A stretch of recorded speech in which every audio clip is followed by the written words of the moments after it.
అందరికీ శనార్థులు రాయమలు రాటాక్స్లల్లా మనం ఇప్పుడు మాట్లాడుకునే మాట ఏంటంటే రీల్స్ పంచాయతీ. ఈ రీల్స్ పైత్యం ఎంతవరకు పెరిగిపోయిందంటే సోషల్ మీడియా యుగంలో ఎవరికి వాళ్ళు పాపులారిటీ కావాలి, పేరును సంపాదించాలి, నైట్కు నైట్ స్టార్ అయిపోవాలనే తాపత్రయంతో ఎవరు ఏం చేస్తున్నారు అనేది అర్థమైతలేదు. కొంతమంది ఈ రీల్స్ పిచ్చితోని రైల్వే ట్రాకుల దగ్గర, నదుల దగ్గర, సముద్రాల దగ్గర అలా దుమ్కి ఎన్కి ఇట్లా చేసుకుంటా పానాలు కోల్పోయినది ఒక బ్యాచ్ అయితే, ఇంకొంతమంది పైశాచిక ఆనందంతో కరెంటు వైర్లను పట్టుకున్నాడు, తమ్మ మీద యాలాడు, రకరకాల స్టంట్లు చేసుడు ఇట్లాంటివి చేస్తున్నారు. మరి ఇప్పుడు ఏమయ్యా రీల్కు సంబంధించిన ముచ్చట అంటే, ఓ పిల్లగాన్ని పోలీస్ పెద్దసార్లు ఏదో కేసులలో అరెస్ట్ చేసారు.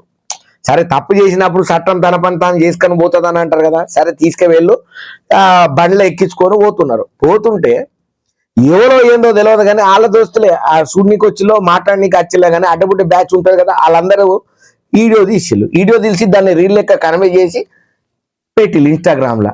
AK46 సమీర్, సరే మిగతా పేరు మనం చెప్పొద్దు కానీ ఆ పేరుతో పోస్ట్ చేసిళ్ళు.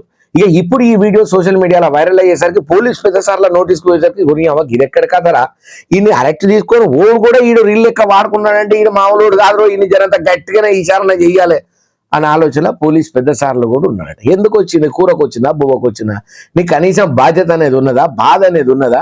అరే నువ్వు ఏదో తప్పు చేసినావు అని చెప్పి అడ్డమైన అరకథలు పడ్డావని చెప్పి పోలీస్ పెద్దసార్లు అరెస్ట్ చేసి బేడీలేసి నిన్ను తీసుకొని పోతే దాన్ని కూడా నువ్వు రీల్కు వాడుకున్నావు అంటే నువ్వు మామూలు కాదు, ఇంత టాలెంటెడా అని ఎవరికి వచ్చినట్టు వాళ్ళు రకరకాల కామెంట్లతో అయితే సోషల్ మీడియాలో షేక్ చేస్తున్నాడు. ఇప్పుడు ఈ వీడియో బాగా వైరల్ అవుతున్నది.